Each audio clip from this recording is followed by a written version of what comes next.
අයිබෝන් දරුවනේ අපි ගියවර පාඩම් එකකවලදී තුන්වන පාඩම් එකකේ බොහොම සාර්ථකව සාකච්ඡා කරලා පැහැදිලි කරලා නිම කරා ඔබට මතක ඇති. අද අපි සාකච්ඡා කරන්න යන්නේ මේ තුන්වන ඒකකයට අදාළව 2020 සිට ආපස්සට වසර 10ක පසුගිය විභාග ප්‍රශ්න සහ මේවර විභාගයට ඉදිරි විභාග වලට අනුමාන කරන ආදර්ශ ප්‍රශ්න කීපයක්.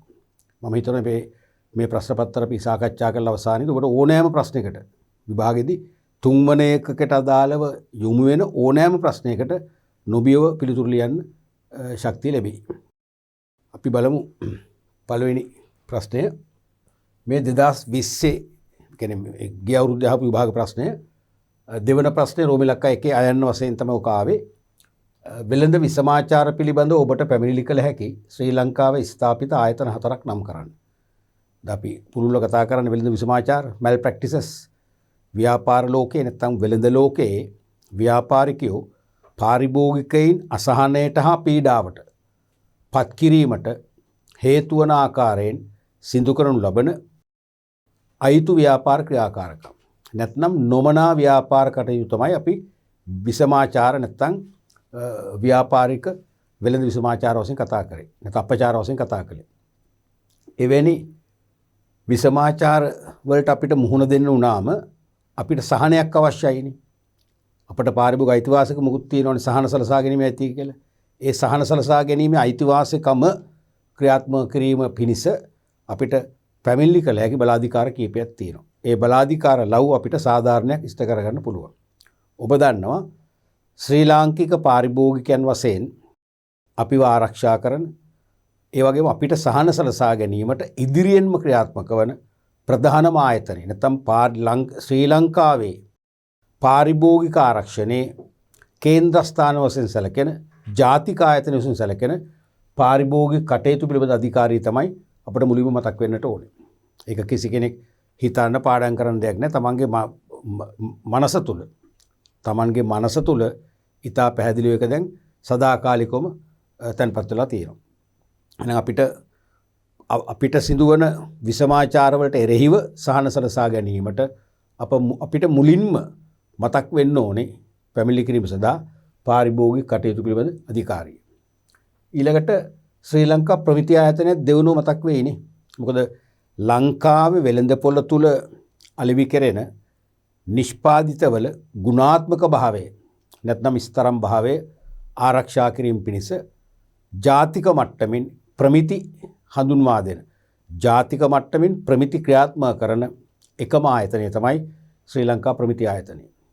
ඒතර ප්‍රමිති ආයතනය ජාතික ප්‍රමිති හඳුන්වා දීමෙන් අපේක්ෂා කරන්නේ ශ්‍රී ලාංකික පාරිභෝගික ප්‍රජාවන අපිට වැය කරන මිලට උපරිම තෘප්තියක් ලබා ගැනීම සහතික කිරීම සඳහා තත්ත්වයෙන් ඉතා අනර්ග තත්ත්වයෙන් ඉතා උසස් ගණේ භාණ්ඩ හා සේවා සැපයීම. ඒ නිසා ප්‍රමිති ආයතනය ඒ භාණ්ඩ හා සේවා සඳහා ප්‍රමිති ස්ථාපිත කරනවා. ඒ තුලින් අපිට තත්ත්වයෙන් උසස් භාණ්ඩ පරිභෝජනය කිරීම හා ජීවන තත්ත්වය උසස් කර ගැනීමට මම්පෙත් සැලසෙනවා. ඉතින් ඒකටත් ව්‍යාපාරිකෝ යම් කූට උපාය මාර්ග නැත්නම් විසමාචාර දියත් කරනවා නම් අපිට අවිවාදයෙන්ම ශ්‍රී ලංකා ප්‍රමිති ආයතනයට පැමිණිලි කරලා සහන් ලබා ගන්න පුළුවන්. තුන්වෙනි එක තමයි මිනුම් ඒකක ප්‍රමිති හා සේවා දෙපාර්තමේන්තුව. ඕකත් මතකයි මම කිව්වා ජනප්‍රිය ආයතනයක් දැන් විශාල කාර්යභාරයක් ඉෂ්ට කරන සහ ඉටු කළ යුතු බලාධිකාරයක් ශ්‍රී ලංකාවේ සියලුම ව්‍යාපාරිකයින් විසින් භාවිතා කරන සම්ප්‍රදායක සහ නූතන තාක්ෂණික මිනුම් ඒකක සම්ප්‍රදායක මිනුම් ඒකක සහ නූතන තාක්ෂණික මිනුම් ඒකක සියල්ලම වසරකට වරක් මිනුම් ඒකක ප්‍රමිති හා සේවා දෙපාර්තමේන්තුව විසින් නම් කරන ස්ථානයකට ගිහිල්ලා ඒගොල්ලෝ විසින් පත් කරන බලධාරීන්ට ඉදිරිපත් කරලා ගාස්තුවක් ගෙවීමට යටත්ව තාක්ෂණික පරීක්ෂාවට ලක් කරලා ඒ කිරුම් මිනුම් උපකරණවල නියමිත ප්‍රමිතිය නැත්නම් නියමිත පාඨාංක හොඳින් ක්‍රියාත්මක වන බවට සාතිකයක් ලබා ගන්නට ඕනේ. අපි ඒකට කියනවා ලයිසන් කරනවා කියලා කියන්නේ බලපත්‍රයක් ලබා ගන්නට ඕනේ. එහෙම බලපත්‍රයක් ලබා ගත්තොත් තමයි වසරක් සඳහා ඒ කිරුම් මිනුම් උපකරණ භාවිතා කරන්න පුළුවන්.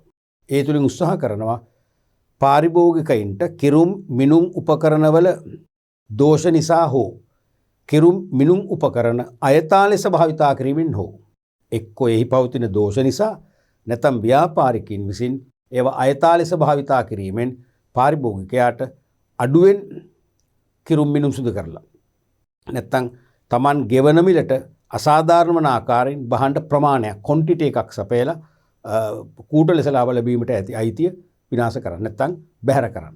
ඒ නිසා කිරුම් මිනුම් උපකරණ වලින් අපිට යම්කිසි හානියක් වෙනවා නම් අලාභයක් වෙනවා නම් අසහනයක් ඇති වෙනවා නම් අපි අනිවාර්යෙන් පැමිණිලි කළ යුතු බලාධිකාරිය තමයි මිනුම් ඒකක ප්‍රමිති හා සේවා දෙපාර්තමේන්තුව. ඊළඟට මධ්‍යම පරිසර අධිකාරිය. ලංකාවේ ව්‍යාපාරිකයන් විසින් රටේ පුරවැසියන්ගේ ජන ජීවිතයට අහිත කරවන නැත්නම් පුරවැසියන්ට ජීවත් වීම සඳහා පවතින සුවදායක වූ පරිසරය විනාශ කිරීමට කිසියම් හෝ ක්‍රියාමාර්ගයක් ගන්නවද ඊට එරෙහිව පාරිභෝගිකයින්ට නැත්නම් ප්‍රජාවට පැමිණිලි කළ හැකි උපරිම ආයතනය තමයි ප්‍රධාන ආයතනය තමයි ශ්‍රී ලංකා මධ්‍යම පරිසර අධිකාරිය. ඒ වගේ පරිසරයට අපද්‍රව්‍ය බැහැර කරනවා නම් මගතොට දෙපස ඒගොල්ලෝ කැලිකොසල බැහැර කරනවා නම් ඒ වගේම ශබ්ද දූෂණය වෙන ආකාරයෙන් යන්ත්‍රෝපකරණ සහ යන්ත්‍රාගාර පවත්වාගෙන යනවා නම් වායු දූෂණ වෙන ආකාරයෙන් ඒ විසදුම් අර નિયમિત ප්‍රමිතීන්ගෙන් යුත් උසකින් යුක්ත දුම් බට මගින් ඉහළට යවන්නේ නැත්නම් එවැනි ක්‍රියාමාර්ග වලට එරෙහිව පාරිභෝගිකයාට නැත්නම් මහජනයාට පැමිණිලි කළ හැකි හොඳම බලාධිකාරිය තමයි මධ්‍යම පරිසර අධිකාරිය. ඊළඟට සෞඛ්‍ය සේවා දෙපාර්තමේන්තුව. ඔබට මතක ඇති අපි න්‍යායාත්මක කොටස් කතා කිරීමේදී කිව්වා මේ දෙපාර්තමේන්තුව ශ්‍රී ලාංකික පාරිභෝගික ප්‍රජාව ආරක්ෂා කරන්න සුරක්ෂිත කරන්න ප්‍රධාන නීති දෙකක් ක්‍රියාත්මක කරනවා කියලා.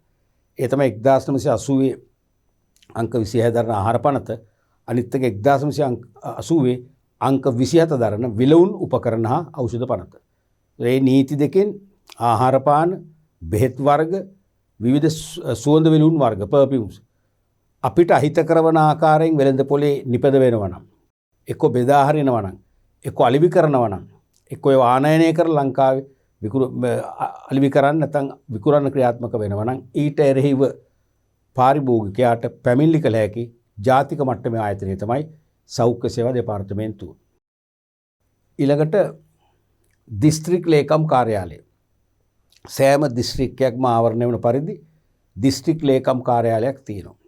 විශේෂයෙන්ම මේ දිස්ත්‍රික් ලේකම් කාර්යාලය කියන රාජ්‍ය ආයතනය පිහිටුවලා තියෙන්නේ යම් දිස්ත්‍රික්කයක ජීවත් වන රටේ පුරවැසියන්ගේ ජන ජීවිතය ඔවුන් අපේක්ෂා කරන ආකාරයෙන් යහපැවැත්මක් ඇතුව පවත්වාගෙන ගිහිල්ලා ඔවුන්ගේ ජීවත් වීමේ අයිතිය තහවුරු කිරීම සඳහා යම් යම් බාහිර බලපෑම් ඇති වෙනවා නම් ව්‍යාපාරිකයන්ගේ විසමාචාර සක්‍රිය වෙනවා නම් ඊට එරෙහිව කටයුතු කරලා සාධාරණ සෞඛ්‍ය සම්පන්න පරිසරයක ජීවත් වීම අයිතිය ලබා දීම සඳහා. ඒ නිසා දිස්ත්‍රික් ලේකම් කාර්යාලයටත් පුළුවන් පැමිණිලි කරන්න. එතන සීමා ශ්‍රේෂ්ඨ නැහැ. අපිට වැරදි භාණ්ඩයක් වෙළඳ පොලේ කවුරු හරි අලෙවි කරනවා නම් ව්‍යාජ භාණ්ඩ, සෞඛ්‍යයට අහිතකර භාණ්ඩ, ඒ වගේම ජීවිතයට අනතුරුදායක භාණ්ඩ අලෙවි කරනවා නම් පාරිභෝගික කටයුතු පිළිබඳ අධිකාරියට වගේම දිස්ත්‍රික් ලේකම් කාර්යාලයටත් පුළුවන් පැමිණිලි කරන්න. ඒක ප්‍රධානිය තමයි දිස්ත්‍රික් ලේකම්තුමා. ඊළඟට ප්‍රාදේශීය සෞඛ්‍ය වෛද්‍ය නිලධාරී කාර්යාලය. රට පුරා යම් යම් පළාත් පාලන ආයතන බල ප්‍රදේශ මට්ටමින් ප්‍රාදේශීය සෞඛ්‍ය වෛද්‍ය නිලධාරී කාර්යාලය පිහිටුලා තියෙනවා. ඒ ප්‍රදේශයට යම්කිසි ව්‍යාපාරික විසමාචාරයකින් පීඩාවක් හානියක් වෙනවා නම් ප්‍රාදේශීය සෞඛ්‍ය වෛද්‍ය නිලධාරී කාර්යාලයටත් පැමිණිලි කරන්න පුළුවන්. ඔය වගේ මූලික බලාධිකාර කීපයක් තියෙනවා අපිට පැමිණිලි කරන්න.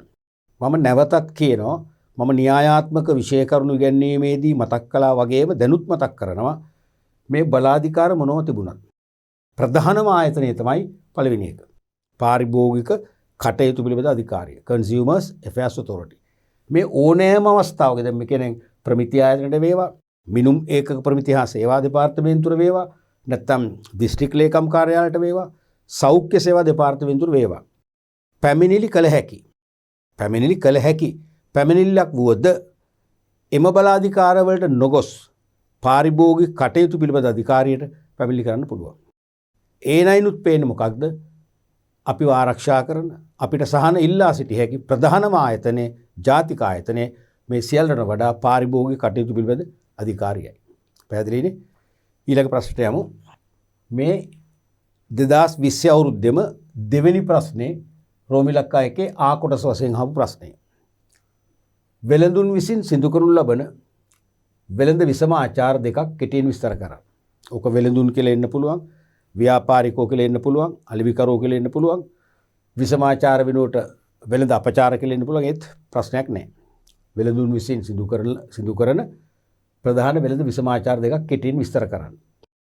එතකොට මේක කෙටියෙන් විස්තර කරන්න කිව්වොත් මතක තියාගන්න කෙටියෙන් විස්තර කරන්න කිව්වොත් කෙටියෙන් විස්තර කරන්න කිව්වොත් අනිවාර්යයෙන් මේක ප්‍රශ්න දෙකක් වශයෙන් ඕගොල්ලෝ සලකන්න ඕන.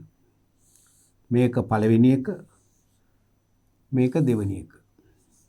දැන් අපේ විභාග උත්තරපත්‍ර පරීක්ෂණ අත්දැකීම් අනුව විසමාචාර දෙකක් විස්තර කරන්න කිව්වොත් ගැටලුවක් නැහැ. ඕගොල්ලෝ විස්තර කරන්න කලබල වෙන්න ඕනේ නැහැ. අර මං හැමදාම කියනවාගේ පොයින්ට් ෆෝම් එකකින් කරුණු වශයෙන් ලිව්වොත් සම්පූර්ණ ලකුණු ලැබෙනවා. නමුත් කෙටියෙන් පැහැදිලි කරන්න, කෙටියෙන් විස්තර කරන්න කිව්වොත් පැහැදිලි කිරීමක් ඕනේ. විස්තර කරන්න, නම් කරන්න, සඳහන් කරන්න කිව්වොත් පැහැදිලි කිරීම අවශ්‍ය නැහැ. නමුත් කෙටියෙන් පැහැදිලි කරන්න, කෙටියෙන් වචන આવොත් ප්‍රශ්න වෙනස් වෙනවා. ප්‍රශ්නේ මුහුණුවර වෙනස් වෙනවා.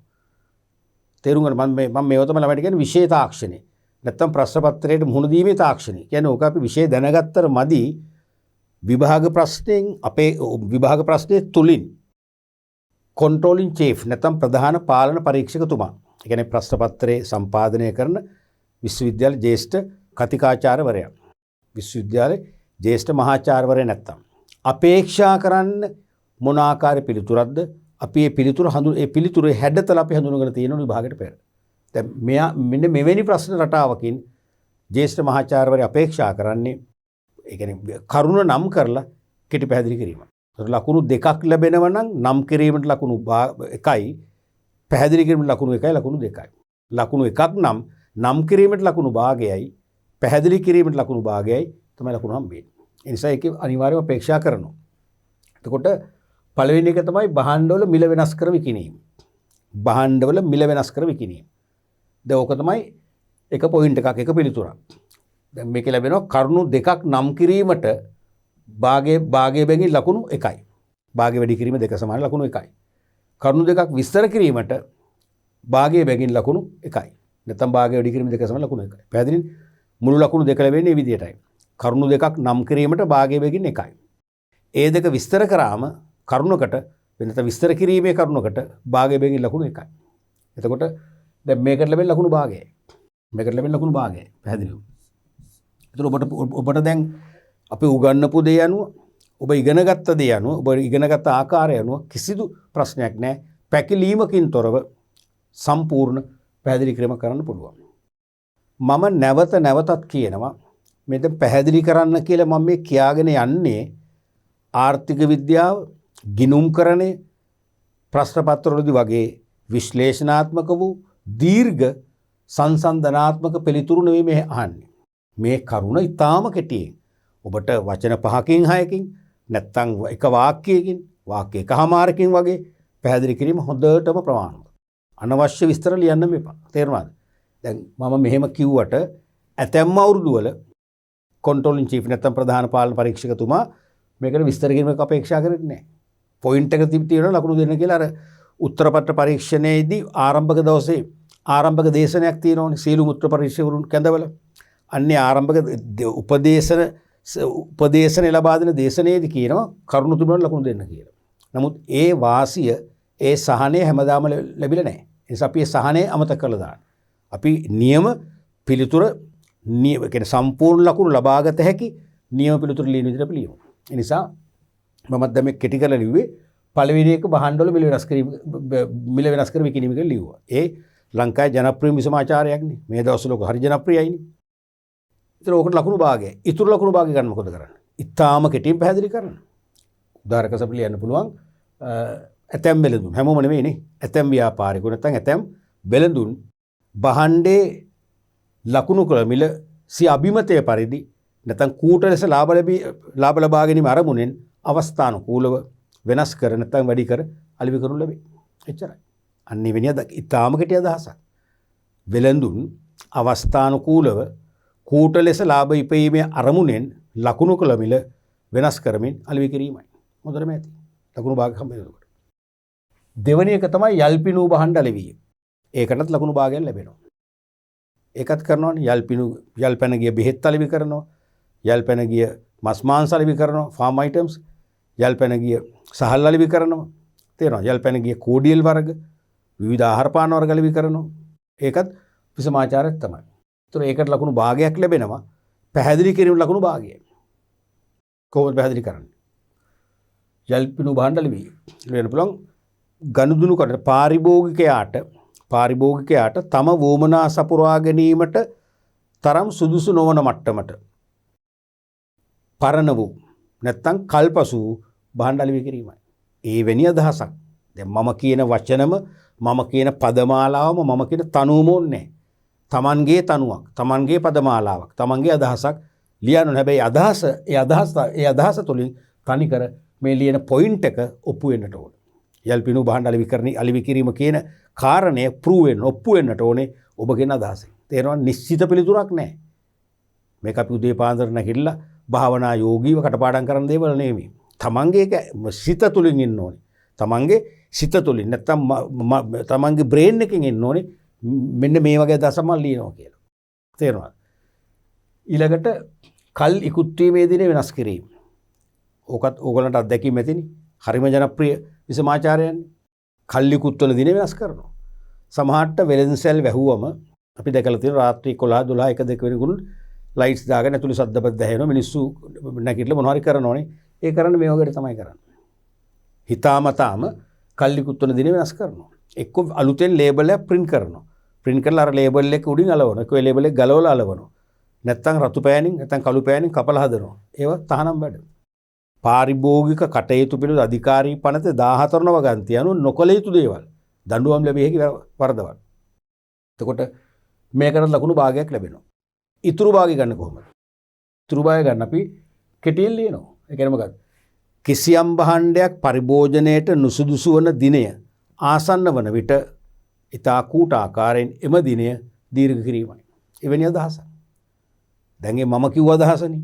කිසියම් භාණ්ඩයක කල්ලිකුත් වන දිනේ ආසන්න වන විට කූට ලෙස වෙළඳුන් විසින් එම දිනේ ඉදිරියට ගෙන යාමයි. ඉතින් ඒක තමන්ට ලියන්න පුළුවන්. ඕක මන් ලියන පදේම ඕනේ. පරිභෝජනයේට සුදුසු කාලය වෙළඳුන් විසින් ඊතා රහසිගතව දීර්ඝ කිරීමයි. ඒත් හරි. තවත් ඕන කෙනෙකුට ලියන්න පුළුවන්. පාරිභෝගිකයාට නොදැනෙන ලෙස පාරිභෝගිකයාට නොහැඟෙන ලෙස භාණ්ඩේ කල්ලිකුත් වන දිනේ සූක්ෂම ආකාරයෙන් වෙනස් කිරීමයි. දැන් මම ක්‍රම තුනක් කිව්වොත් තවත් කීයද හැකි. ඒ වගේ මෙන්න මේ කියන පොයින්ට් එක ඔප්පු වෙන්න ඕනේ. තේරුණාද? මේ කියන කරුණ මේ කියන විසමාචාරය සත්‍ය වෙන ආකාරයෙන් ඊටාමකට පැහැදිලි කිරීමක් තමයි අවශ්‍යයි. එතකොටයි තව ලකුණු භාගයක් ලැබෙන්නේ. හතරවෙනි එක තමයි දැන් මේක අහන්නේ විසමාචාර දෙකයි. හරිනේ? දෙකක් ඇති. මම අපි වැඩිපුර උත්තර දෙන්න ඕගලන්ට අත්දැකීමක් ගන්න. බාල භාණ්ඩ සමග මිශ්‍ර කර විකිණීම. බාල භාණ්ඩ සමග මිශ්‍ර කර විකිණීම. නැත්නම් වෙනත් ද්‍රව්‍ය කලවම් කරලා භාණ්ඩේ ගුණත්වය බාල කිරීම කියන අදහස. එහෙම ලියුවොත් කමන්නේ මේකම ඕනේ. බාල භාණ්ඩ සමග මිශ්‍ර කිරීම නැත්නම් වෙනත් ද්‍රව්‍ය කලවම් කර භාණ්ඩේ ගුණත්වය බාල කිරීම. නැත්නම් ද්‍රව්‍ය කලවම් කර අලෙවි කිරීම. එහෙම ලියුවොත් කමන්නේ නැහැ. මේවත් තියෙනවා. මේකත් මේ පොයින්ට් එකම වෙන්න ඕනේ නැහැ. මේ වචනම වෙන්න ඕනේ නැහැ. තේරුණාද? මේව විවෘතයි. දැන් මේ මම ලැබුව අත්දැකීම තමයි දැන් මම විශාල පිරිසකට උගන්වලා තියෙනවා මේ වෙනකොට. විශාල පිරිසක් සමීපේට ගිහිල්ලා ඒගොල්ලෝ උත්තර ලියන ආකාරයම ඒගොල්ලොත් එක්ක විමර්ශනය දීලා තියෙනවා. නිරීක්ෂණය කරලා තියෙනවා. සාකච්ඡා කරලා තියෙනවා. ඒගොල්ලෝ මේවා ලියන්නේ බොහොම බයෙන්. ඒගොල්ලෝ හිතන මේ ගුරුවරයා දීපු පොයින්ට් එකම තමයි ලියන්න ඕනේ. ගුරුවරයා දීපු තනුවම, ගුරුවරයා දීපු පදමාලාවම තමයි ලියන්න ඕනේ. උතන තමයි වරද. ඉතින් ඒක එහෙම මානසිකත්වයක් ඇති කරගන්නවා කියන්නේ දරුවනේ ඔබ විභාග භීතිකාවක් ස්වයංක්‍රීයව ඇති කරගන්න. ඔබ විභාගයේ භීතිකාව ඔබ විසින්ම මවා ගන්න. එහෙම අවශ්‍ය නැහැ. මම නිතරම කියන්නේ රිලැක්ස් වෙන්න කියලා. මම තව මේ සිලබස් එකේ ගිහිල්ලා අපි අන්තිම හරියදී මම කියන්නම් විභාගේ ලඟ වෙලා මගේ ක්‍රමය අනුව ළමයි පාඩම් කරන්න ඕනේ නැහැ. විභාගේ ලඟ වෙලා අන්තිම සති දෙකේ විතර බොහොම විනෝදයෙන් ඉන්න ඕනේ. පුළුවන් තරම් පොත්පත් වලින් ඈත් වෙන්න ඕනේ. මම ඉගෙන ගත්ත මම අධ්‍යක්ෂක අධ්‍යාපන මනෝවිද්‍යාව අනුව නිදිමරාගෙන මේ නොකා නොබී තේරෙනවද? තමන්ගේ පෞද්ගලිකත්වයේ පව කැප කරලා සියලු විනෝදාංශ අත්හැරලා දාලා පවුලේ සමාජිකයන් සහ තමන්ගේ සෙසු ඥාති මිත්‍රාදීන් සමග සම්බන්ධතා නවත්තලා පුදුම බීතිකාවක විභාග ලෑස්ති වෙන්න අවශ්‍ය නැහැ. ඒක අසාර්ථක ක්‍රමයක්. බොහොම රිලැක්ස් එකේ විභාග ලියන්න ඕනේ. මගේ ක්ලියර් එකේ දැන් කියන එක මම හිතන වටින්නේ නැහැ. මම කියලා දෙන්න. ඉතින් මම කියන්නේ එතනට එන්නේ ඔබ මේ මුලින් ධම්ම විෂය නිර්දේශයේ මුල් පාඩමවලදී ධම්ම ඔළුවට ගන්නවා මේ ගුරුවරයා හෝ ගුරුවරිය අපිට උගන්වපු උත්තරෙම ලියන්න ඕනේ. ඒ කියලා දීපු ක්‍රමයටම ලියන්න. එහෙම එකක් නැහැ. ඔබ රිලැක්ස් වෙන්න. එහෙම වුණාම ඔබ පීඩනයටපත් වෙනවා. ස්ට්‍රෙස් එක ඔළුවට මානසික අසහනයක් එනවා. එහෙම ස්ට්‍රෙස් එක අයින් කරගන්න. රිලැක්ස් වෙන්න නෑ. මට පුළුවන් ලියන්න. මට නිදහස දෙනවා. මම ඉගෙන ගත්ත දේ මම දන්නවා නිවැරදිව ලියන්න. මට ඕන විදියට මට හොඳයි කියලා හිතන විදියට වඩා සාර්ථක ලෙස අංග සම්පූර්ණ පිළිතුරක් ලියන්න මම දන්නවා. මගේ ඉගෙනගත්ත දැනුම භාවිතා කරලා මගේ කුසලතාවත් ඒකට එක් කරලා මම නිදහසේ උත්තර ලියනවා. මට කිසිම පීඩාවක් නැහැ. මට කිසිම ස්ට්‍රෙස් එකක් නැහැ කියන මානසිකත්වය ඔබ නිතරම ධනාත්මක වෙන්න ඕන. ධනාත්මක නොවන තරමට මං කියන්නේ ඔබ විභාග යන්නේ විභාග බීතිකාව තුරුළු කරගෙනයි. එතනට යන්න එපා. ඒක මේ විෂය නිර්දේශයේ ආරම්භක පාඩම්වලදී සිටම කරන්න ඕනේ. මම මේ උත්සාහ කරන්නේ පියවරෙන් පියවර මේ විභාග ප්‍රශ්න පාඩම් ඒකක අවසානයේ කතා කරලා උත්තරපට පරීක්ෂණයේදී පරීක්ෂකවරු බලාපොරොත්තු වෙන්නේ මොනවද? ලකුණු දෙන්නේ කොහොමද කියලා මේ වරින් වර විස්තර කරන්නේ පාඩමක් පාසා අන්නේ බීතිකා රැල්ලෙන් ඔබ මුදව ගන්න. ඒ බීතිකා පැත්තට යන්නම එපා. ඔබ යන්න ඕනේ රිලැක්සේෂන් පැත්තට යන්නට ඕනේ. තේරුණාද? එතකොට බාල භාණ්ඩ සමග මිශ්‍ර කර විකිණීම කෙනෙක් ලියන්න පුළුවන්. ද්‍රව්‍ය කලවම් කර භාණ්ඩ ගුණත්වය බාල කිරීම. නැත්තම් වෙනත් දෑ සමග මිශ්‍ර කර ගුණත්වය බාල කිරීම. කොහොමද ඔක විස්තර කරන්න ලකුණු භාගයෙන් ලැබෙන්නේ? සම්පූර්ණ උත්තරය ගන්න මොකද කරන්නේ? අපි ලියන්න පුළුවන් පාරිභෝගිකයාට භාණ්ඩ අලෙවි කිරීමට පෙර අධිලාභ ලබා ගැනීම නැත්නම් කූට ලෙස ලාභ ලැබීම සඳහා වෙනත් ද්‍රව්‍ය කලවම් කර එහි තත්ත්වය බාල කිරීම. ඒකම ඕනේ මම නැවතත් කියනවා. මේක හොඳ ව්‍යායාමයක් කරගන්න. උත්තර ලිවීමේ ව්‍යායාමයක් කරගන්න මේ අපේ සාකච්ඡාව. තේරුණාද? තව ක්‍රම තියෙනවා ලියන්න. තවත් කෙනෙකුට ලියන්න පුළුවන්. පරිභෝජනයෙන් සිය වූමනා තමන් අපේක්ෂා කරන ආකාරයෙන්ම ඉටු කරගත නොහැකි වන තත්වයට භාණ්ඩයේ තත්වයේ බාල කිරීම. පරිභෝජනයෙන් අපි කරන්නේ අපේ වූමනා තෘප්තිමත් කරගන්නනේ. පරිභෝජනයෙන් වූමනා තෘප්තිමත් කරගත නොහැකි වන පරිදි යම් දෑ එක්කර භාණ්ඩයේ තත්වයේ බාල කිරීම. ඔච්චරයි. දැන් මම අදහස් දෙවිදියක් කිව්වනේ. තවත් විදි තියෙනවනේ. ඒ වගේ නිදහසේ ලියන්න. ඒකට වෙහෙසෙන්න බෑ. මොකද ඒ අයිඩියා එක හරිනම් මෙතනට ටැලි වෙනවා නම් මැච් වෙනවා නම් ඔබ සාර්ථක ඔබ දිනු. ඊළඟට කිරුම් මිනුම් වංචා සිදු කිරීම. ජනප්‍රිය විසමාචාරයන් ලංකාවේ දන්නවනේ. අපි ගොඩක් දීර්ඝව කතා කරන්නේ කිරුම් මිනුම් වංචා. ලකුණු භාගයෙන් ලැබෙනවා. කොහොමද විස්තර කරන්නේ? විස්තර කරන්නේ ගනුදෙනුකරු ගෙවන මුදලට නැත්නම් පාරිභෝගිකයා වැය කරන මුදලට උපරිම තෘප්තියක් ලබාගත නොහැකි වන පරිදි ගනුදෙනුකරු ගෙවන මුදලට උපරිම තෘප්තියක් ලබාගත නොහැකි වන පරිදි භාණ්ඩයේ નિયમિત ප්‍රමාණය අඩුවෙන් අලෙවි කරන පරිදි ක්‍රියා කිරීම. ඒ ඇති. භාණ්ඩයේ નિયમિત ප්‍රමාණය නැත්නම් ප්‍රමිති ප්‍රමාණය අඩුවෙන් අලෙවි කිරීමට ක්‍රියා කිරීම. එහෙම නැත්නම් කිරුම් මිනුම් උපකරණ වැරදි ආකාරයෙන් හසුරුවමින් નિયમિત බර ප්‍රමාණයට වඩා අඩුවෙන් අලෙවි කිරීමයි. ඒත් හරි. දැන් මම දෙවිදියක් කිව්වනේ. තවත් කීත හැකියි. එතන මේවට කටපාඩම් කරන්න නම් එපා. කටපාඩම් කරනවා කියන්නේ ඔබේ මනස ඔබට කියවනවා. ඔබ ලියන්න ඕනේ මේ ක්‍රමයට විතරයි. මේක තමයි උත්තරේ. මේක කොහොම හරි මතක තියාගන්න. කාටද ඔක පුළුවන්? මට නෙමෙයි සක්‍ර දේවෙන්ඩට බෑව් කරන්න. ඒ නිසා රිලැක්ස් වෙන්න. එතනට යන්න එපා. ඒ පීඩනයට යන්න එපා. තේරෙනවද? Taman නිදහස ලියන මේ අදහස. එහෙම නැත්නම් ඔබට ලියන්න පුළුවන් භාණ්ඩයක් නැත්නම් අලෙවි කරන භාණ්ඩයක තිබිය යුතු ප්‍රමිතිගත බර ප්‍රමාණය අලෙවි කරන භාණ්ඩයක තිබිය යුතු ප්‍රමිතිගත ප්‍රමාණය නොමැති වන ආකාරයෙන් භාණ්ඩ අලෙවි කිරීම. එහෙම නැත්නම් ප්‍රමිතිගත ප්‍රමාණය හිතාමතාම අඩු වන පරිදි කිරුම් මිනුම් උපකරණ හැසිරවීමයි. ඒත් හරි. අපි ගොඩක් වෙලාවට කරන්නේ කිරුම් මිනුම් උපකරණ හසුරන දන්නවනේ. කට්ටක් කරකවනවා කියනවා. එක පැත්තකට ඇණයක් ගහනවා කියනවා සම්ප්‍රදායික තරාදිවල. තේරෙනවද? නැත්නම් ඩිජිටල් කරන්නේදී ඒක ඇතුළත ගලවලා වෙනස් කරනවා කියන ඒ වගේ ප්‍රමිතිගත ප්‍රමාණය අඩු වන ආකාරයෙන් කිරුම් මිනුම් උපකරණ හැසිරවීමයි. ඒත් හරි. ලකුණු භාගයෙන් ලැබෙනවා. ඊළඟට පොරොන්දු ලබා දී ඒවා ඉටු නොකිරීම. තවත් අපචාරයන්නේ ලංකාවේ ගොඩක් මම හිතන 90%ක්ම ව්‍යාපාරිකයෝ කරන දෙයක් නේ. මමත් ඔබත් මේ වන විට 100,000 වාරයක් අපි මේ අපචාරයට මුහුණ දීලා ඇති. මේකත් දැකලා ඇති. අපිට කියන රයිට් අපි කියන මේ අසවල් කිරිපිටි වර්ගේ නැද්ද? නෑ හෙට එනවා. එහෙනම් මට පැකට් 5ක් තියන්න. අරිස තියන්න. හරි මැඩම් තියන්න. එහෙමනේ කියන්නේ. තියන්න කීයද දෙකයි. සමහරට ඒක අනිත් තුන බ්ලැක් මාකට් කාට හරි විකුණනවා. අපිට මුණ බලන් බ්ලැක් මාකට් ප්‍රයිස් වලට විකුණන්න බෑ. කෙලිම අපචාර දෙකක් නේ එතකොට. එකක් අපිට දීපු පොරොන්දුව කඩ කළා. අනිත් එක අපිට වෙන් කරනවායි කිව්ව ක්වොන්ටිටි එක වෙන කෙනෙකුට බ්ලැක් මාකට් ප්‍රයිස් වලට වික්ක. අපචාර දෙකයි එතන එකපාර. Double game. තේරෙනවද? ඒ නිසා පොරොන්දු ලබා දී ඉටු නොකිරීමත් අපචාරයක්. අපිට කියන්න ගනුදෙනුකරුගේ ඉල්ලීම පරිදි නැත්නම් ගනුදෙනුකරුවාට පොරොන්දු වූ පරිදි ගනුදෙනුකරුවා අපේක්ෂා කර ආකාරයෙන් අවශ්‍ය සේවා ලබා නොදීම. ඒතරයි. ගනුදෙනුකරුවාට පොරොන්දු වූ ආකාරයෙන් සහ ගනුදෙනුකරුවා නැත්නම් පාරිභෝගිකයා අපේක්ෂා කළ ආකාරයෙන් සේවා ලබා නොදීම. කියලා ලිවන තවත් ලකුණු භාගයක් ලැබෙනවා. ඊළඟට ඉතිරි මුදල් වංචා කිරීම. ඒකත් බොහොම ජනප්‍රිය අපචාරයන්. බස් එකේ කොන්දුස්තර මහතුරු දන්නවනේ. රුපියල් 10 කාසි මේ අතේ තියෙනවා. 10 අපි රුපියල් 90 නම් ටිකට් එක රුපියල් 10 දෙන්න බෑ නේ 10 තියෙන. පස්සේ දෙන්නම් කියනවා. ඉතින් දැන් දීපන්කෝ. එහෙම දෙන්නේ නැහැ නේ. ඒක වංචා කරනවා. දැන් බැලන්ස් එක තමයි අපෙන් රුපියල් 6ක් 106 කොත් අපි 6 දෙන්න ඕනේ. 6 නැත්නම් අපි 10 දෙන්න ඕනේ. හැබැයි 94 කොත් අපිට 6 හම්බෙන්නේ. තේරෙනවද? අන්නේ කොහොමද ලියන්නේ?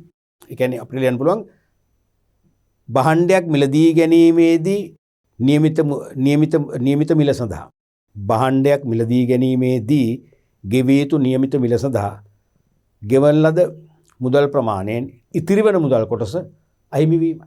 නැත්නම් අහිමි කිරීමයි. නැත්නම් ඉතිරි වෙන මුදල් කොටස හිතාමතාම ආපසු ගෙවා නොදෙවීමයි. ඒ වගේ තමන්ට ඕන විදිහට ගලප ගන්න. ලකුණු භාගයක් ලැබෙන විස්තර කිරීම.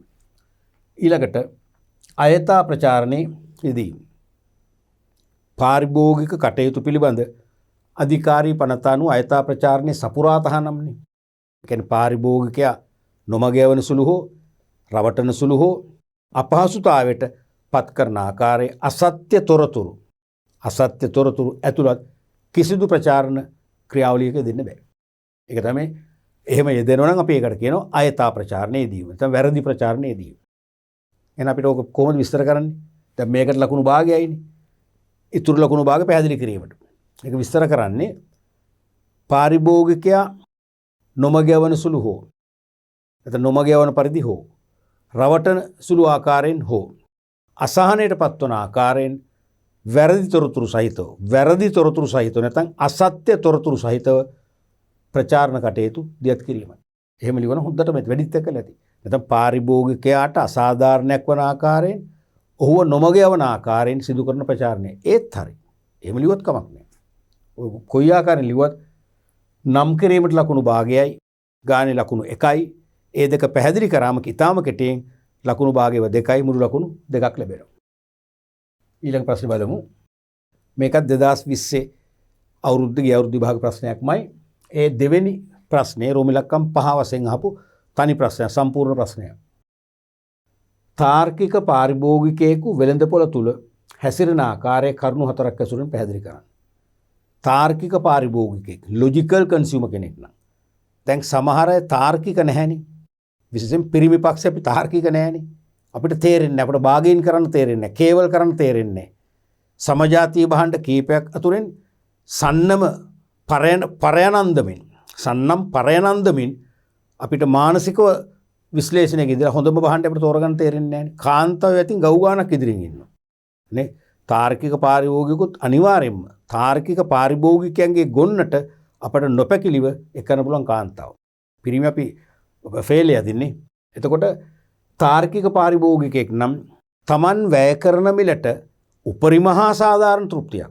තමන් වැය කරන මිලට තමන් ගෙවන මිලට උපරිමහා සාධාරණ තෘප්තියක් ලබා ගන්න පුළුවන් වන ආකාරයෙන් වෙළඳ පොලේ ක්‍රියාත්මක වෙලා නැත්නම් ගනුදෙනු වල යෙදিলা තමන්ට ගන්න පුළුවන් ස්තරම භාණ්ඩ ආසය මිලදී ගන්නට ඕන.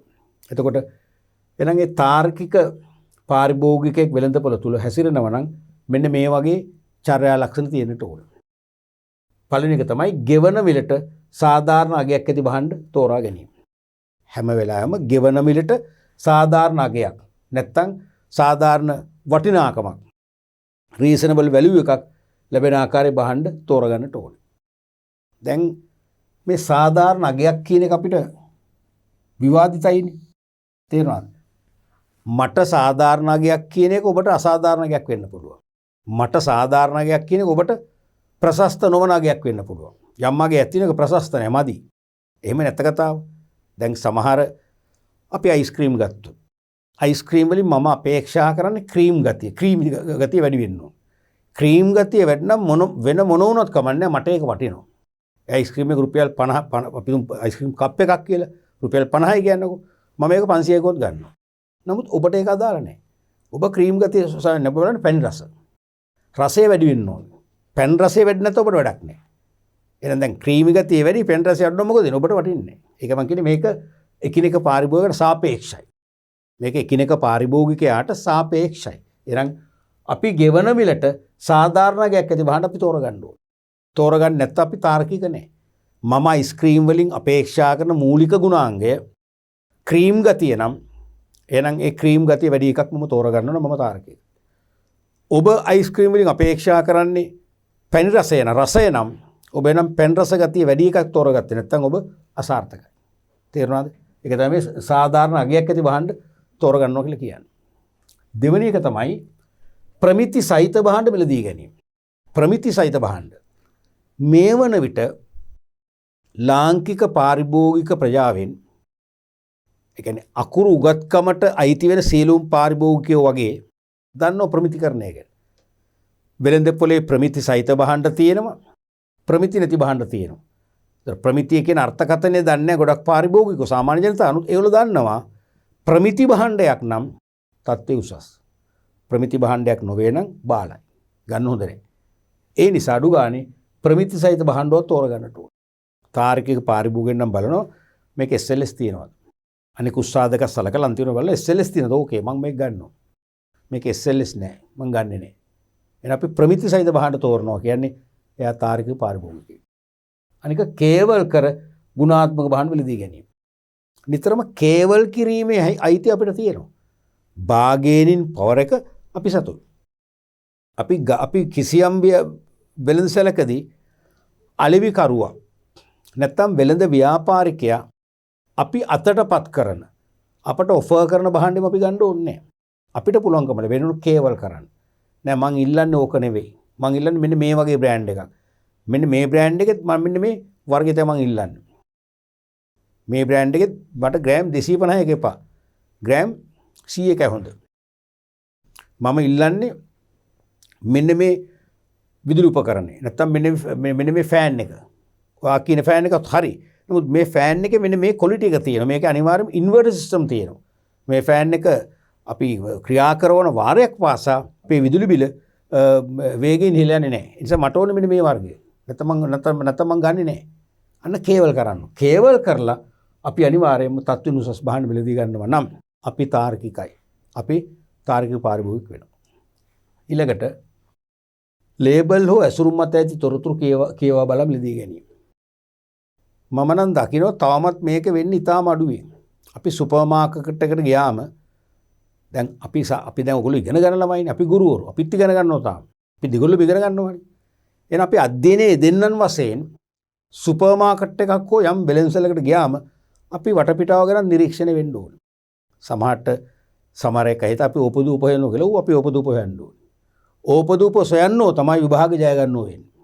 මේ ඕපදූප නරක ඕපදූප නෙවෙයිනේ. අසවල් පාරිභෝගික මොනවදර තෝරන්නේ. එයා මොකද මොනවදර කියවන්නේ. එයා ඇසුරුම නැත්නම් ලේබල් එක දිහා බලන් ඉන්නේ මොකටද? අපි අනිවාර්යයෙන්ම සංවේදී වෙන්න ඕන.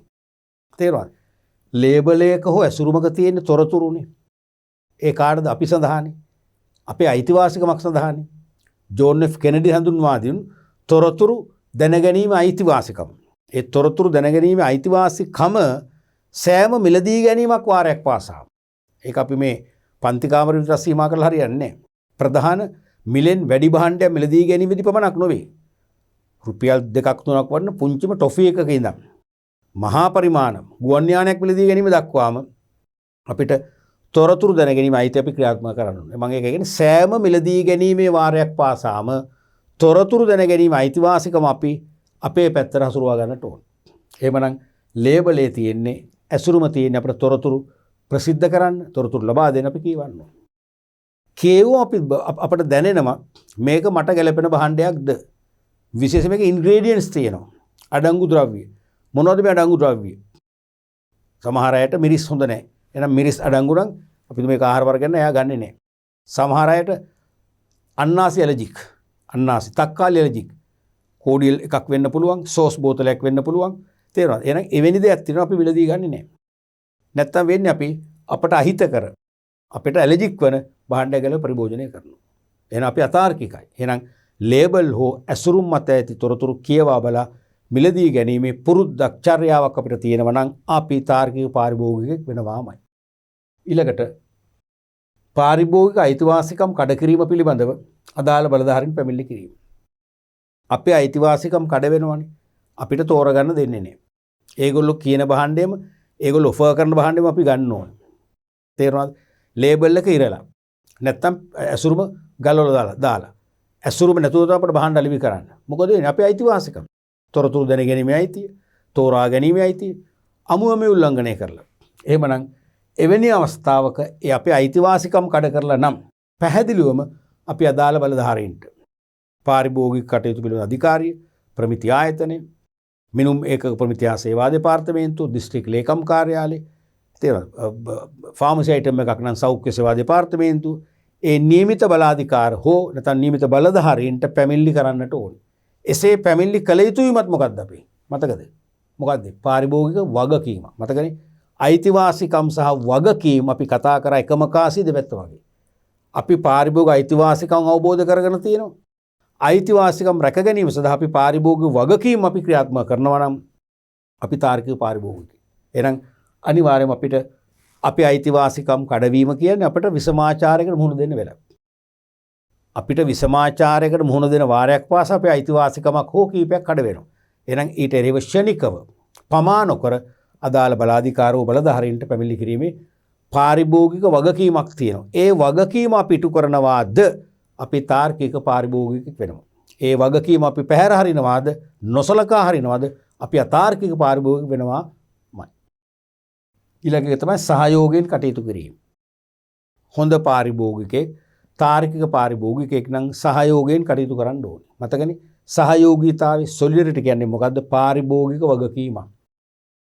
අපි යමක් මිලදී ගැනීම සඳහා වෙළඳ පොලේ සැරිසරනකොට අපිට නෙවෙයි, මට නෙවෙයි, අපේ සහෝදර වෙනත් පාරිභෝගිකයෙකුට අස්පනා පිටම කිසියම් අසාධාරණයක් වෙලා තියෙනවනම්, කිසියම් අසහනයකට පීඩනයකට තුඩු දෙන විසමාචාරයක් සක්‍රිය කරලා තියෙනවනම් අපි වහාම ඒ පාරිභෝගිකය සමග මොකද්ද ප්‍රශ්නේ? මොකද්ද මිස්ටර් වාගේ ප්‍රශ්නේ? මොකද්ද අක්කේ නැත්නම් මල්ලි ප්‍රශ්නේ කියලා අපි ඒගොල්ලොත් එක්ක එකතු වෙන්න ඕනේ.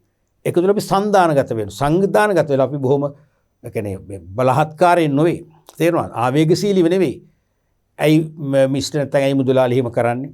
ඇයි කළමනාකරතුමා එහෙම කරන්නේ? ඔයාට එහෙම කරන එක වැරදි, එහෙම කරන්න ඔයාට අයිතියක් නැහැ. අපිට මෙහෙම තියෙනවා, අපිට රයිට්ස් කියලා જાතියක් තියෙනවා. මෙහෙම අපිට තියෙනවා බලාධිකාර තියෙනවා රජේ.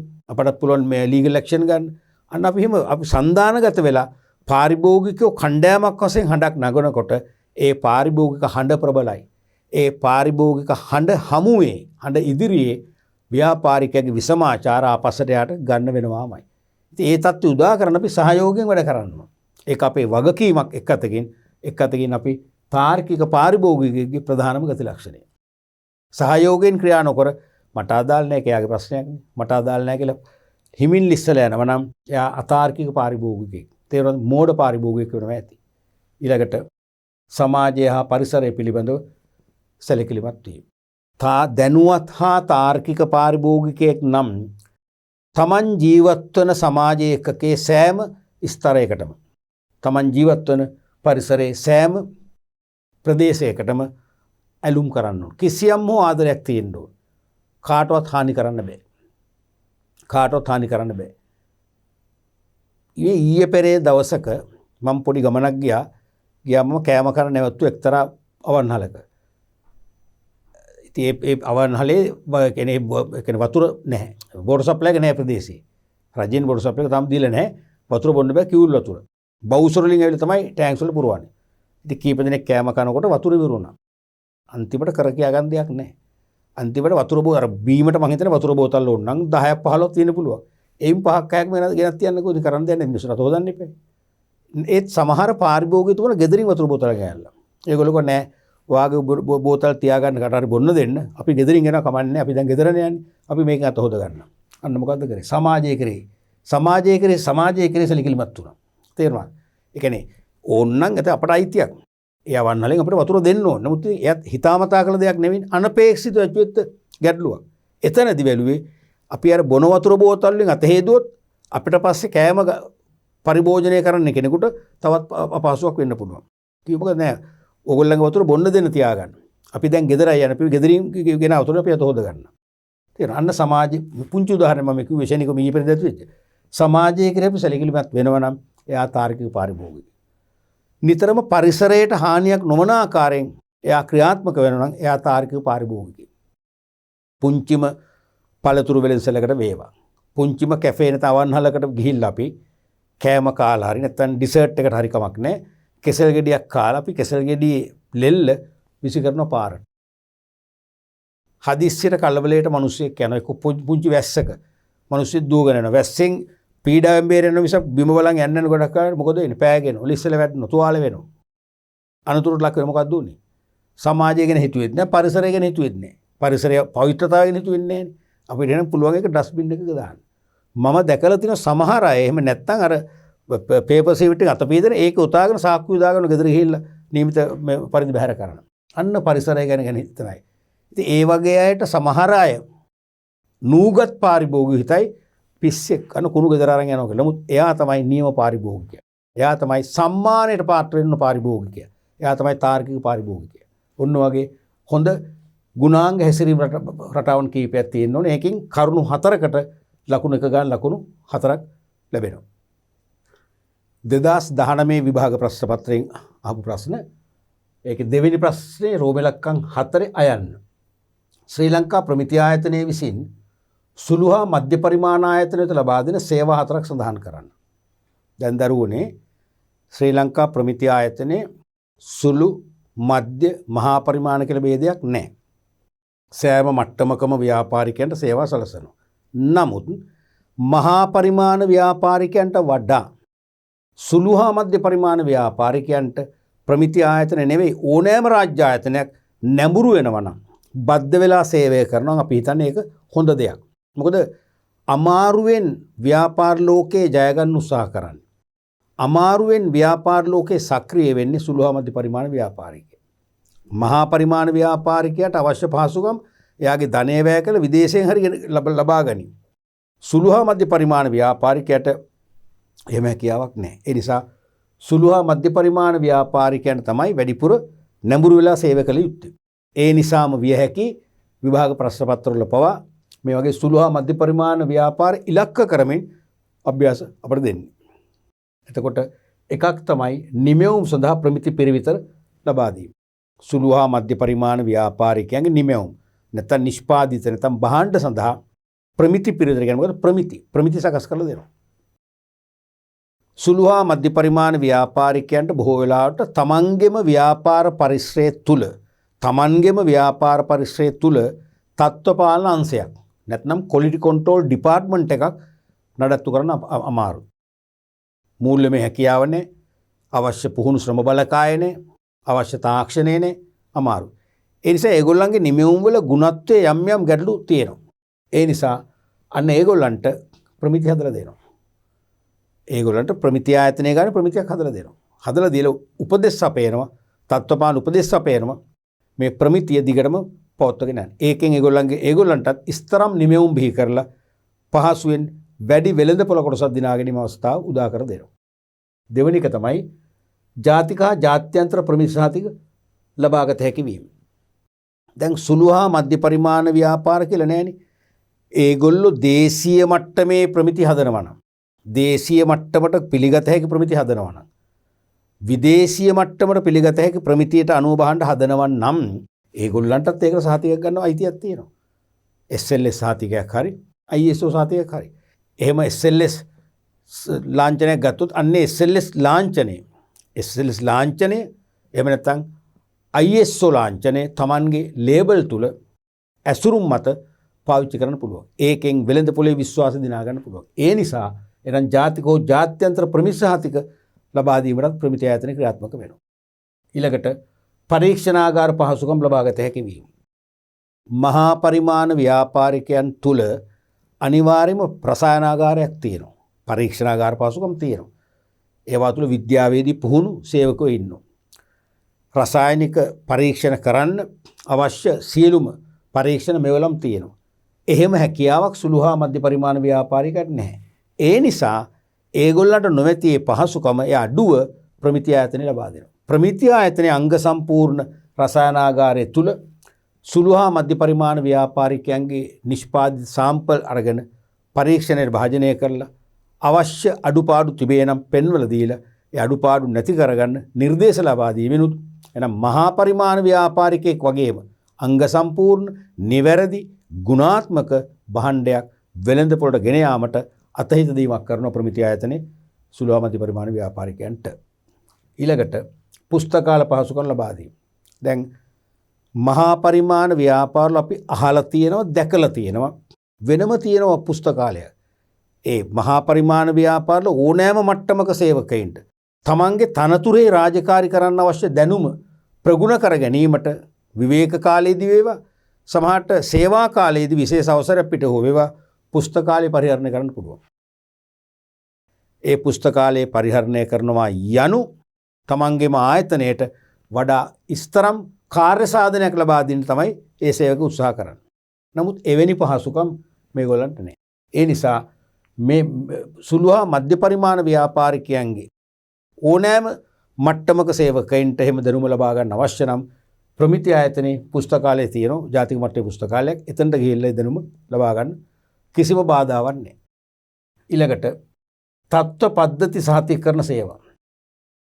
තත්ත්ව පද්ධති කියන්නේ ප්‍රමිතිගත භාණ්ඩයක් ඉතා ස්තරම් ආකාරයෙන් සෞඛ්‍ය ආරක්ෂිතව නිපදවා වෙළඳ පොළට ගෙන යාම සඳහා අවශ්‍ය ක්‍රියාවලියක්.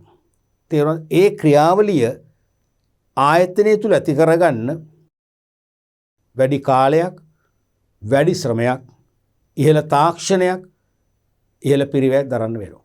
ඒ හැකියාව මේගොල්ලන්ට නැහැ. සුමක ව්‍යාපාරයට හැකියාව නැහැ.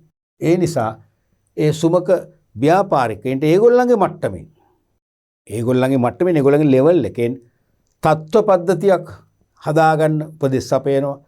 සපේල ඒ තත්ත්ව පද්ධතිය ඒගොල්ලන්ගේ මට්ටමෙන් නිපදවන නිමෙවුම් වල ප්‍රමිතිය තත්ත්වය ආරක්ෂා කරගන්න දායක වෙනවා නම් ඒක සාතික කරනවා. ඒ සාතික කිරීමනුත් වෙළඳ පොලේ විශ්වාසය දිනාගෙන උසස් තත්ත්වයේ බහන්න ගෙන ගිහිල්ලා වෙළඳ පොල දිනා ගන්න අවශ්‍ය අවකාශය නැත්නම් දායකත්වය ලබා දෙනවා. ඊළඟට විවිධ වෙළඳ පොළ හා ප්‍රමිති තොරතුරු ලබා දීම. කියන්නේ වෙළඳ පොලේ විවිධ තොරතුරු තියෙනවනේ. දේශීය වෙළඳ පොළ, ග්‍රාමීය වෙළඳ පොළ, ජාතික වෙළඳ පොළ, කලාපී වෙළඳ පොළ, ගෝලී වෙළඳ පොළ, විවිධ වෙළඳ පොළ ප්‍රභේදයන් පිළිබඳ තොරතුරු මේගොල්ලන්ට අවශ්‍යයි. මොකද මහා පරිමාණ ව්‍යාපාරිකයා මතක තියාගන්න නැවතත් මහා පරිමාණ ව්‍යාපාරිකයා වෙළඳ පොළ පර්යේෂණය දෙනවා. මාකට් රිසර්චස් කරනවා. මේගොල්ලන්ට ඒ හැකියාව නැහැ. පිරිස් බලය නැහැ, ධනෙ නැහැ, කාලයක් කැප කරන්න බෑ. ඒ නිසා එහෙනම් ඒ වෙළඳ පොළ පර්යේෂණ තුලින් ලබන්න පුළුවන් අත්දැකීම් ලබා ගැනීමේ අඩු හැකියාවක් තියෙන මේගොල්ලන්ටත් සාර්ථක ව්‍යාපාරිකයෙක් වෙන්න අවකාශ ලැබීම සඳහා ප්‍රමිති ආයතනයේ ඒ විවිධ වෙළඳ පොළවල් පිළිබඳ තොරතුරු ලබා දෙනවා. ඒ වෙළඳ පොළවල් වල තියෙන ප්‍රමිතිගත භාණ්ඩ පිළිබඳ තොරතුරු ලබා දෙනවා. ඒ මගින් මේගොල්ලන්ටත් වෙළඳපොළට අනුව නැත්නම් වෙළඳපොළට අනුකූලව හැඩ ගැසෙන්න. වෙළඳපොළ තරංකරුවන්ට සාපේක්ෂව උසස් ප්‍රමිතියින්ගෙන් යුත් භාණ්ඩ වෙළඳපොළට ගෙන යාමට අවශ්‍ය මඟ පෙන්වීම ලබා දෙනවා. ඒකෙන් සාර්ථක වෙන්න අවස්ථාව උදා කරනවා. ඊළඟට ප්‍රමිතිකරණය සහ තත්ත්ව පාලනය පිළිබඳ පුහුණු කිරීම. මේක අවශ්‍යමනේ. මේක මහා පරිමාණ ව්‍යාපාරිකයටත් අවශ්‍යයි, කුඩා පරිමාණයකටත් අවශ්‍යයි. මහා පරිමාණ ව්‍යාපාරිකයට ඉහළ ධන බලයක් තියෙන නිසා සමහරට මේ ප්‍රමිතිකරණෝ තත්ත්ව පාලනයේ පුහුණුව සේවකයන් විදේශගත පුහුණුවකට යොමු කරලා නැත්නම් ඕවර්සීස් ට්‍රේනින් එකකට යවලා හරි ගන්න පුළුවන්. සුමක ව්‍යාපාරයට හැකියාව නැහැනේ. අන්න ප්‍රමිති ආයතනය එතන ඉදිරිපත් වෙනවා. එතනදී ප්‍රමිති ආයතනය පෙරමුණ ගන්නවා. ප්‍රමිති ආයතනය එනම් ප්‍රමිතිකරණ සහ තත්ත්ව පාලන පිළිබඳ පුහුණු පාඨමාලා පවත්වනවා. බොහෝ වෙලාවට ඉතාම සුළු ගාස්තුවක්, ඉතාම සහන ගාස්තුවක් අය කරලා තමයි මේ පුහුණු පාඨමාලා නැත්නම් මේ වැඩමුළු වර්ක්ෂොප් කියන්නේ. ඒ මගින් සුළු හා මධ්‍ය පරිමාණ කර්මාන්තකරු අනිවාර්යෙන් පොලිෂ් වෙලා එනවා. ප්‍රමිතිකරණයේ සහ තත්ත්ව පාලන තාක්ෂණයෙන් සන්නද්ධ වෙනවා. එනම් මහා පරිමාණ ව්‍යාපාරිකයත් එක්ක කරට කර සේවය කරලා නැත්නම් කරට කර ව්‍යාපාරයේ කටයුතු යෙදিলা ගුණාත්මක භාණ්ඩ තුලින් වෙළඳපොළ ජය ගැනීම අවස්ථාව උදා කරනවා.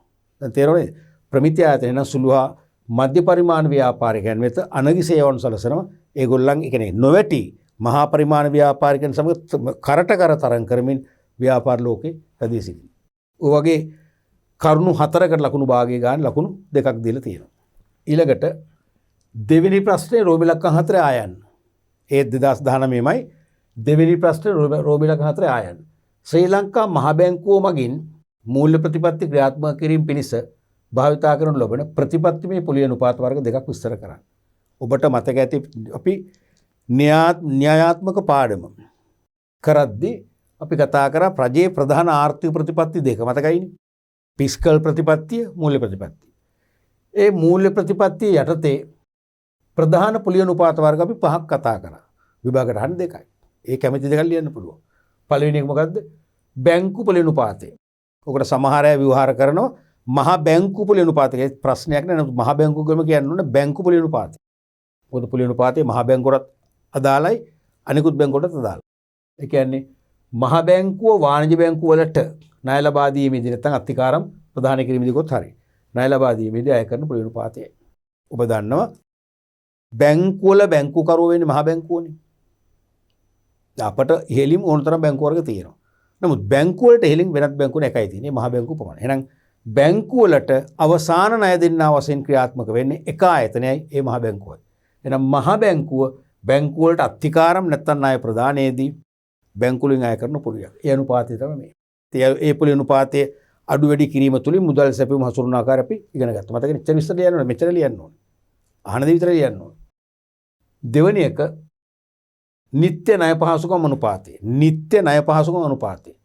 ඒ කියන්නේ වාණිජ බැංකු සහ ප්‍රාථමික වෙළඳුන් සතු රජයේ සුරකුම්පත් මහ බැංකුව පෙර තබා අරමුදල් ලබා ගැනීමදී අය කරන මුල් අනුපාතය. අපි න්‍යායාත්මක පන්ති සාකච්ඡාවලදී කතා කරා මහ බැංකුව රජයේ වෙනුවෙන් සුරකුම්පත් විකිණීම කරනවානේ.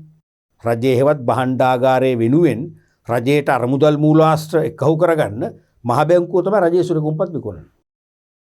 ඒ විකුණද්දී ඒවා කාටද මුලින්ම විකුණන්නේ? වාණිජ බැංකුව වලටයි බලයලත් ප්‍රාථමික වෙළඳ ආයතන වලට විතරයි. ඒගොල්ලෝ මිලදී ගත්තම ඒගොල්ලන්ගේ මුදල් හිර වෙනවනේ. රජයට යනවනේ. එහෙනම් කල්පිරීමට පෙර ඒගොල්ලන්ගේ ද්‍රවශීලතා ගැටලු විසඳා ගන්න ඒ සුරකුම්පත් වල අයිතිය අපේට දිනව මහ බැංකුව. Taman සතු සුරකුම්පත් වල අයිතිය මහ බැංකුවට අපේට තියෙනවා.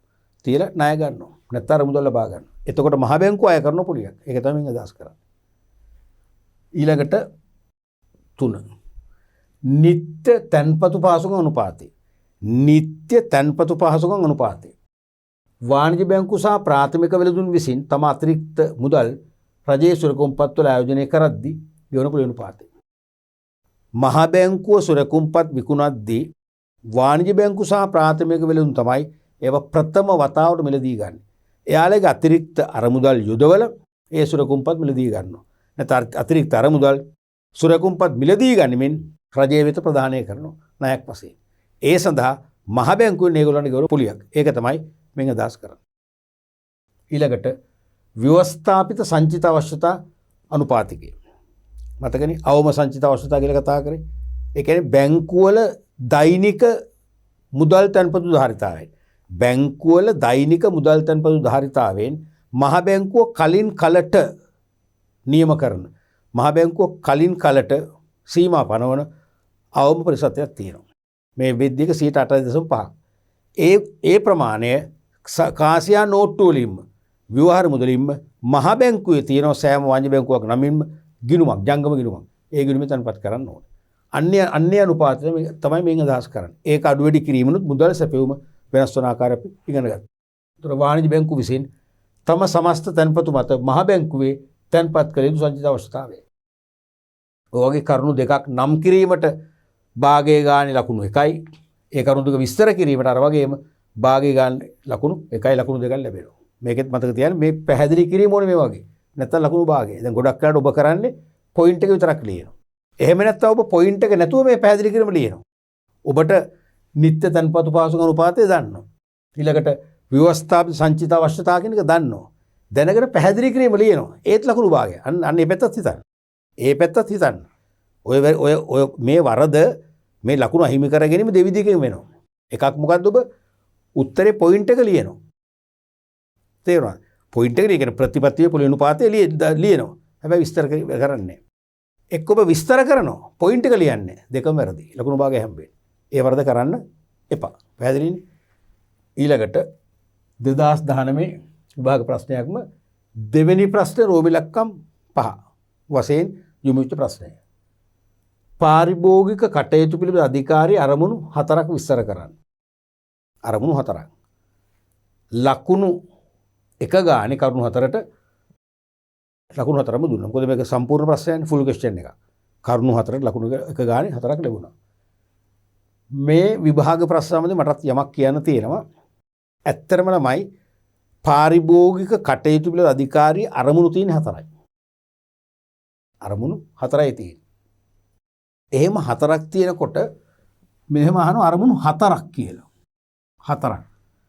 කිව්වමර විෂය තුල විශ්වාසය නැති අය ඉන්නෝනේ. මැද මට්ටමේ ඒගොල්ලෝ හිතන්න පුළුවන් අර විෂය තුල දෝලණය වෙන අය එහෙනම් කරුණු 7ක් 8ක් 10ක් ඇති. 4ක් ලියන්න. එතනීම පොඩි අවුලක් ඇති වෙනවනේ. අර නිශ්චිතතාවය කියන්නේ පිළිතුරු ලිවීමේදී තිබිය යුතු නිශ්චිත සංයමය කියන එක තමන්ගේ බෙදෙනවා. නිශ්චිත සංයමයක් තියෙන්න ඉපේ. රයිට් මම දන්නවා මේක යහනේ මේ 4 ගැන. මේ 4න් දෙකක් මේ යහනේ. ඒක රයිට් 4ක් කොහොම 4ක් කියන්නේ තවත් තියෙනවා වගේ එකක් නේ. එතන අහපු ප්‍රශ්නේ අහන එකේ අඩුපාඩුවක් තියෙනවා. ඒ වෙනි අඩුපාඩු නැති රටක් නැහැ. ලෝක හැමතැනම වෙනි අඩුපාඩු වෙනවා. මම ප්‍රශ්න පත්‍රය හදුවත් ඔය වගේ අඩුපාඩු වෙනවා. ඒ අඩුපාඩුත් අපි හඳුනාගෙන. ඒ අඩුපාඩුව වුණත් මේ අහන්නේ මේකයි කියලා අපිට විශ්වාසනීය තත්වයක් ඇති කරගන්න පුළුවන් විශේෂ දැනුමක් ශක්තියක් අපි තියෙන්නට ඕනේ. අනිත් එක තමයි මේක මාකින් ස්කීමේකේදී අපේක්ෂා කළේ මේ අරමුණු 4න් 3ක් දීලා තිබුණා. මේෙන් 4න් 3ක් දීලා තිබුණා. හරි. තව 3ක් දීලා දුන්නා. කියන්නේ 6ක් දීලා දුන්නා. 6න් 4කට. 6ක් නැහැ. 6ක් නැහැ ඔකයි ගැටලුව. තේරුණාද? ඒ කියන්නේ මේ අරමුණු 4න් 3ක් අරගෙන තව 3ක් දීලා තියෙන මේ කාර්යයන්. කාර්යයන් වෙන ඉල්ලමයි. පාරිභෝගික අධිකාරී කාර්යයන් අපි වෙනම ඉගෙන ගත්තා මතකයිනේ. කාර්යයන් 12ක් අපි ඉගෙන ගත්තා. අරමුණු වෙනයි. ඉතින් පොඩි අඩුපාඩුවක් වුණා. නමුත් තේරෙනවද? ඉතින් මෙතන වැඩේ දැන් මම දකින්නේ තියෙන්නේම අරමුණු 4යිනේ. ඉතින් අරමුණු දැන් ඒ අරමුණු 4ම අපේක්ෂා කරා නම් හොඳයි. ලකුණු තියෙන මොකද අරමුණු 4ටම ලකුණු එක ගාන ලකුණු 4ක් ලැබෙනවනේ. එහෙම කිසි අවුලක් නැහැ. ඒ අරමුණු 4ම අහන්න ඉතියක් තියෙනවා. සාමාන්‍යයෙන් 99%ක්ම අරමුණු 4ක් තියෙන අවස්ථාවක අරමුණු 4ම අපේක්ෂා කරන්නේ. අහන්නේ සාමාන්‍යයෙන් අහන්නේ 2යි. මැක්සිමම් 3යි අහන්නේ. තේරුණාද? ඉතින් මෙතන වැඩේ අරමුණු 4ම අපේක්ෂා කළාට මේ අරමුණු 4 දැන් අපි දුමු A කියන තැනත්තා. මේ අරමුණු 4ම ලියනවා. 4ම ලියනවා යා. තේරුණාද? B කියන තැනත්තා අරමුණු 4න් 2ක් ලියනවා. 2ක් ලියන්නේ කාර්යයන්. මම මේ පෙන්වුම් කරන්නේ මේ ප්‍රශ්නේ තියෙන අසමතුලිතතාවය. තේරුණාද? A කියන ශිෂ්‍යයා මේ අරමුණු 4ම අවබෝධයක් තියන් මතකෙන් ලියනවා. ඒතර ලකුණු 4ම හම්බ වෙනවා. B කියන කෙනාට අරමුණු 4න් 2යි මතක. 2ක් අමතකයි. දෙකක් ලියනවා ඉතුරු දෙකට ලියනවා කාර්යයන් දෙකක්. අර ස්කීම් එක අපේක්ෂා කර. ඒතර ලකුණු 4ම හම්බ වෙනවා. පැහැදිලි නේද? ඒතර මෙතන මේක වෙන්නේ අසමතුලිතයි. නේ? ඒ අඩුපාඩු උනා ඉතින් මට ඒක මම කරපු එකක් නෙවෙයි. මේක ඒ නිසා මේ අහන්නේ අරමුණු 4 නම් මෙන්න අරමුණු 4. කාර්යයන් පටල ගන්න එපා මේක. මතකයිනේ? පළවෙනි එක පාරිභෝගිකයින්ගේ ජීවිත හා දේපල වලට උපද්‍රවයක් සිදුවන භාණ්ඩ අලෙවියට හා සේවා සැපීමට එරෙහිව වුන් ආරක්ෂා කිරීම. මතකයිනේ? පාරිභෝගිකයන්ගේ ජීවිත වලටයි දේපල වලටයි තමයි භාණ්ඩ හා සේවා පරිභෝජනයෙන් හානි වෙන්නේ. තේරුණාද? අනේ ජීවිතෝ දේපල උපද්‍රවයක් සිදුවන භාණ්ඩ අලෙවියට හා සේවා සැපීමට එරෙහිව වුන් ආරක්ෂා කිරීම. තේරුණාද? දැන් ඕනම කාලයක අපි හිතමු පාරිභෝගිකයන්ගේ සෞඛ්‍යයට අහිත කරන ආකාරයේ පාම් පිටි වර්ග නැත්නම් කිරි පිටි වර්ග එනවනේ විවිධ අවස්ථාවල. එහෙම ආවොතින් අන්න ඒවට එරෙහිව අපි ආරක්ෂා කරන මේගොල්ලෝ ක්‍රියාත්මක වෙනවා. පාරිභෝගිකයන්ගේ ආහාර පිසින උදුන් ගිනි ගන්නාසුළු ගෑස් සිලින්ඩර් යම් කාලයක මාකට් එකට එනවනම් අන්න ඒවට එරෙහිව අපි ආරක්ෂා කරනවා. ඒක තමයි ප්‍රධානම අරමුණ. පාරිභෝගිකයන්ගේ ජීවිත හා දේපල වලට උපද්‍රවයක් සිදුවන භාණ්ඩ අලෙවියට හා සේවා සැපීමට එරෙහිව ඔවුන් කියන්නේ පාරිභෝගිකයන් ආරක්ෂා කිරීම. දෙවැනි එක තමයි අසාධාරණ වෙළඳපිළිවෙත් වලට විරුද්ධව පාරිභෝගිකයන් ආරක්ෂා කිරීම සහ පාරිභෝගිකයන්ගේ අයිතිවාසිකම් වලට නිසි සැලකිලි දැක්වීම සාතික කිරීම. වෙළඳුන්ගේ අසාධාරණ වෙළඳ ක්‍රියාකාරකම් තියෙනවනේ. ඒ අසාධාරණ වෙළඳපිළිවෙත් වලට විරුද්ධව පාරිභෝගිකයන් ආරක්ෂා කිරීමයි ඔවුන්ගේ අයිතිවාසිකම් වලට නිසි සැලකිලි දැක්වීම සාතික කිරීමයි තමයි දෙවන අරමුණ වෙන්නේ. තුන්වන අරමුණ තමයි හැකි සෑම විටම පාරිභෝගිකයන්ට තරංකාරී මිලට භාණ්ඩ හා සේවා වලට ප්‍රමාණවත් ප්‍රවේශයක් ලබා දීම. හැකි සෑම විටම පාරිභෝගිකයන්ට තරංකාරී මිලට භාණ්ඩ හා සේවා වලට ප්‍රමාණවත් ප්‍රවේශයක් ලබා දීම. ඒ කියන්නේ වෙළඳ පොලේ තියෙන භාණ්ඩ දැන් වෙළඳ පොලේ එකම භාණ්ඩය සපයන සැපුම් කරු කීප දෙනෙක් ඉන්නවා. සහල් ගන්නකො. සහල් ගත්තොත් කීරි සම්බ ගත්තම කීරි සම්බ සපයන සැපුම් කරු 10ක් විතර ඉන්නවා. දැන් යම් වෙළඳසැලක කීරි සම්බ වර්ග 10ක් තියෙන. ඒ කියන්නේ එකම කීරි සම්බ තමයි සැපුම් කරු 10ක්. බ්‍රෑන්ඩ් නේම් 10ක්. තේරුණාද? ඒ 10ම එකම මිල වෙන්න ඕනේ නෑනේ. එකම මිල වෙන්න ඕනේ නෑ. සමහර කීරි සම්බ වල සමහරට අපි කියන හාල් ඇටේ දිගයි. සමහරට හාල් ඇටේ අර රවුම් ආකාරයක් තියෙනවා. එහෙම එකිනෙකාගේ තියෙනවනේ වර්ණයන්. ඒ වර්ණයන් අනුවත් Tamanට තරංකාරී මිල කියන්නේ එකම භාණ්ඩ නෙවෙයි. එකම මිල නෙවෙයි. එකම භාණ්ඩය එකම මිල නෙවෙයි. තේරෙනවද? ඒ වගේ තරංගකාරී මිලකට ප්‍රමාණවත් ප්‍රවේශයක් ලබා දෙන්න ඕනේ. ඒ ලබා දීම අධිකාරී තුන්වන අරමුණ වෙනවා. හතරවෙනි එක තමයි අසාධාරණ වෙළඳ පිළිවෙත්, සීමිත වෙළඳ පිළිවෙත් හෝ වෙළඳන් විසින් සිදු කරන වෙනත් යම් ආකාරයක පාරිභෝගික සූරාකෑම් වලට එරෙහිව සහනයක් ලබා දීම. කාරණා තුනක් ඔය අරමුණෙන් කියනෝනේ. අසාධාරණ වෙළඳ පිළිවෙත්. අර භාණ්ඩ ද්‍රව්‍ය කලවම් කරලා බාල කරපු කරන්නේ ඒ වගේ ඒවා. ලේබල් වෙනස් කරන්නේ, මිල වෙනස් කරන ඒ වගේ. සීමිත වෙළඳ පිළිවෙත්. ඒ කියන්නේ එකම කර්මාන්තයේන සමාන වෙළෙන්දු සන්දානගත වෙලා රහසිගතව ඒගොල්ලෝ කතා වෙලා සැපෙවුම සීමා කරනවා. කරලා මිල වැඩි කරගන්න. තේරෙනවද? අන්න ඒ වගේ දේවල්. එහෙම නැත්නම් වෙළෙන්දන් විසින් සිදු කරන වෙනයම් ආකාරයක අපිව සූරාකෑමට ලක් කරන ඕනෑම විසමාචාරයට එරෙහිව අපිට සහනයක් ලබා දීම. එක්කෝ වන්දියක් ලබා දීම, එක්කෝ අපිට අලුත් භාණ්ඩයක් සැපීම, එක්කෝ ගෙවූ මුදල් ආපසු ලබා දීම වැනි දෙයක් තමයි සහනයක් ලබා දීම කියන්නේ. ඔන්න ඔයගේ අරමුණු හතරක් තියෙනවා. මේ අරමුණු හතරම මේකට ලියන්න වෙනවා ඉතින්. අර කාර්යයන් ලියලා හොඳයි ඉතින් මේ අවුරුද්දේ උනේ ළමයට chance එකක් ආවේ. අරමුණු හතරම අමතක නම් අරමුණු දෙකක් එක කාර්යයන් දෙකක් ලියලා ලකුණු හම්බුණා. තේරුණාද? රයිට්. නමුත් අපි උණුවට ගන්න අරමුණු නම් අපි අරමුණු හතරම ලියන්න ඕන. තේරුණානේ? හොඳයි. එතකොට අපි දැන් 2020 2019 බොහොම වැදගත් නේ අගනා ප්‍රශ්න කීපයක් සාකච්ඡා කරා. උත්තරපත්‍ර පරීක්ෂිතදී අපි ලකුණු ලබා දෙන ආකාරය ලැබෙන ආකාරය පැහැදිලි කරා. ඒකෙන් ඔබ හොඳ අවබෝධයක් ගන්න ඇති. අපි තවත් ප්‍රශ්න කීපයක් ඉදිරි ඒකවල සාකච්ඡා කරමු.